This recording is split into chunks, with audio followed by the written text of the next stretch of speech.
Hi மக்களே, sir டெக்ஸ்லேருந்து உங்கள் நந்தினி பேசுகிறேன். எல்லாரும் எப்படி இருக்கீங்க மக்களே? நல்லா இருக்கீங்களா மக்களே? மக்களே, இப்போ நான் வந்து எந்த ஒரு அக்கா நிற்க இப்போ சாரிக்கா நிற்க போகிறீங்களா, என்ன காணிக்க போகிறீங்களா அப்படிலாம் இல்லை மக்களே. நான் இப்போ எங்கள் அண்ணனுக்காக பேச போகிறேன். எப்படி நிறைய பேர் வந்து நான் சொன்னதை பார்த்து டிவி கேக்கு ஓட்டு போட்டீங்களோ அதே மாதிரி மக்களே, மே 4 வந்து கண்டிப்பாக வந்து நம்ம அண்ணன் தான் ஜெயிப்பாங்க. அதனால் எந்த ஒரு பயமே கிடையாது மக்களே. கான்ஃபிடண்ட்டாக இருங்க, நம்ம அண்ணா தான் ஜெயிப்பாங்க. ஏன்னா நான் வந்து எங்கள் அண்ணா மாதிரி தான், அண்ணா இதுதான் ஃபாலோ பண்ணுறேன். எல்லா மதமும் எனக்கு சம்மதம் தான். நான் வந்து பிறப்பால் கிறிஸ்டினாக இருந்தாலும் நான் இந்து கோயிலுக்கும் போவேன், தர்காவும் போவேன். எல்லா இதுவுமே நான் ஃபாலோ பண்ணுவேன். எனக்கு எல்லா சாமியும் ஒன்று தான். அதனால் பிறப்பால் எல்லாருமே சமந்தான்னு சொன்ன மாதிரி எனக்கு எல்லாரும் மக்களுமே பிடிக்கும். நம்ம அண்ணா வந்து சொல்லியிருக்காங்க, பயப்படாதீங்க, நம்ம தான் ஜெயிக்க போகிறோம்னு. மே 4 வந்து எதுவாக இருந்தாலும் நம்மளோட மனசில் வந்து ஏற்றுக்கூடிய தன்மை வேணும். ஆனால் கண்டிப்பாக வெற்றி நமக்கு தான். அதை வந்து உறுதிப்படுத்தணும்.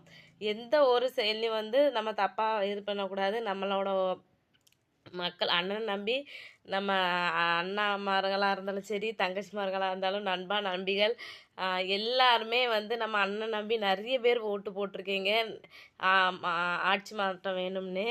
ஏன்னா நம்ம 2 ஆட்சியும் பார்த்துருக்கோம். இந்த 2 ஆட்சியும் எவ்வளோ கற்பழிப்பு, எவ்வளோ கொலை, நிறைய திருட்டுத்தனம் நடந்திருக்கு. அதையெல்லாம் மாற்றுறதுக்காக தான் நம்ம அண்ணன் வராங்க. இனி யார் கழுவி கழுவி கழுவி இந்த கமாண்டில் ஊற்றுனாலும் ஐ டோன்ட் கேர் அபவுட். நான் எதையும் பற்றி ஃபீல் பண்ண மாட்டேன். மே 4 வந்து எங்களோட ஆட்சி தான் நடக்க போகுது. கண்டிப்பாக ஆட்சி மாற்றம் வரும். ஏன்னா நீங்களாம் இப்போ ட்ரெண்டிங்காக ஒரு வீடியோ போகுது, அண்ணா விஜயண்ணா எப்படியாவது ஜெயிச்சிடுங்கண்ணா, ஊர் பூரா நம்ம வம்பு இழுத்து வச்சுருக்கேன்னு. அதே மாதிரி தான் நான் என் வீட்லேயும் வம்பு இழுத்து வச்சுருக்கேன். அதேமாரி ஊரில் போகிற வர ஆள் எல்லாரையும் வம்பு இழுத்து வச்சுருக்கேன். பெட்டெல்லாம் கட்டியிருக்கேன். எங்கள் அண்ணன் தான் கண்டிப்பாக ஜெயிப்பாங்கன்னு. நான் நிறைய பெட்லாம் கட்டியிருக்கேன். கண்டிப்பாக எங்கள் அண்ணன் தான் ஜெயிக்க போகிறாங்கன்னு. எனக்கு அவ்வளோ சந்தோஷமாக இருக்குது. மே 4 வந்து நிறைய பயங்கள் இருந்தாலும் ரொம்ப சந்தோஷமாக இருக்குது. அவ்வளோ பயமாகவும் இருக்குது. ஒரு பக்கம் ரிசல்ட்டு நினச்சி, ஒரு பக்கம் நம்ம அண்ணன் தான் ஜெயிப்பாங்க அப்படின்னு ஒரு கான்ஃபிடென்ட் இருக்குது.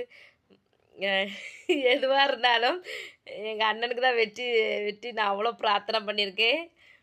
கடவுளை எப்படியாவது எங்கள் அண்ணாவை ஜெயிக்க வச்சுருங்க. நம்ம மக்கள் மற்ற நாட்டில் எப்படி சேஃப்டியாக இருக்காங்களோ அதே மாதிரி நம்ம மக்களும் சேஃப்டியாக இருக்கணும். ஃப்யூச்சரில் நம்ம பிள்ளைங்க சேஃப்டியாக இருக்கணும்னு சொல்லிட்டு அதுக்காக ரொம்ப பிரார்த்தனை பண்ணியிருக்கேன். எங்கள் அண்ணா ஜெயிக்கணும்னு. முடிஞ்ச அளவு எல்லோரும் பிரார்த்தனை பண்ணுங்கள். அதுக்கப்புறம் பூத்திங்கில் இருக்கவங்களாம் கொஞ்சம் பார்த்து நான் என்ன சொல்கிறது, இந்த ஓட்டையே வந்து மாற்றுவாங்கன்னு சொல்லி கேள்விப்பட்டேன். வீடியோலாம் பார்த்தேன். அதெல்லாம் கொஞ்சம் பார்த்து நின்றுங்க. அந்த ஏஜென்ட்டுலாம் அங்கே உள்ளே நிற்கிறவங்க எல்லாமே பார்த்து இருங்க. எந்த ஒரு அசம்பாவிதம் நடக்காதபடி இருங்க. மே 4 வந்து நம்மளுக்கான வெற்றிக்கான நாளாக தான் இருக்கும்னு எனக்கு உள் மனசு சொல்லுது. கடவுள் சித்தம், எது நடந்தாலும் நம்ம ஏற்றுக்கணும். கடவுள் நம்மளுக்கு கொடுக்கறதெல்லாம் நன்மைக்கே நினச்சிட்டு நம்ம எது நடந்தாலும் ஏற்றுக்கணும். இருந்தாலும் இப்போ நான் சொல்கிறேன், எங்கள் அண்ணா சொன்ன மாதிரி கான்ஃபிடண்ட்டாக இருங்க மக்களே. வெற்றி நமக்கு மட்டும்தான், வேறு யாருக்கும் கிடையாது, நமக்கு மட்டும்தான். என்ன ஆனாலும் பார்த்துக்கலாம் மக்களே. சரிங்களா? பாய்.